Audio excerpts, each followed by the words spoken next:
Today on Growing Idaho, we're talking about urban renewal agencies. What are they? What do they have to do with growth? How are they helping? Are they helping? Let's start at the top. What are they? Well, they are not government agencies, but they are appointed and confirmed by the elected leaders of the city where they work. Urban renewal agencies, or URAs, want to improve public spaces like streets, sidewalks, utilities in areas that are maybe deteriorating. They do that by buying, selling, and even leasing property and then working with private companies. The hope is by improving areas left behind by growth that they attract more private investment in those areas and improve the economy for everyone. How do they pay for all this? They pay for it with tax increment financing. What in the world is that? Well, when a URA establishes an urban renewal district, the total property value and taxes are right about down here. As they improve the district, the value goes up, and they use this money right here, the amount of property taxes that have been generated by the increase in value. That's the money they can use. A relatively new law in Idaho also says if urban renewal dollars and other public money make up the majority of a project's cost, citizens then, like you, have to vote and approve that project with a 60% majority. So that's the what, who, and how, but are the dozens of these URAs around Idaho helping?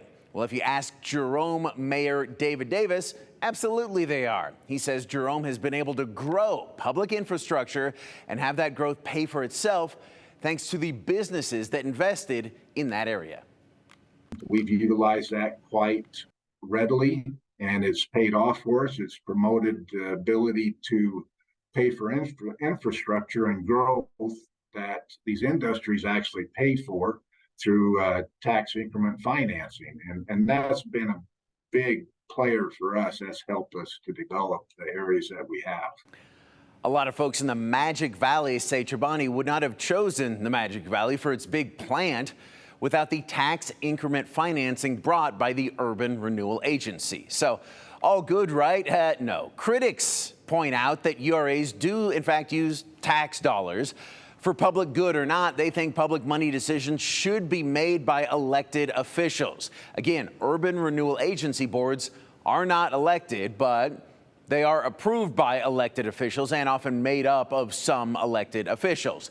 Also, critics have major worries about URAs designating an urban renewal district, buying property there, and then forcing out low-income folks.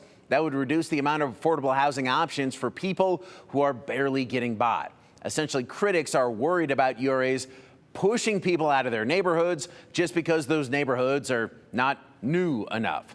So it's all about urban renewal agencies themselves, but also how they're run and if you, dear taxpayer, think they are being run correctly.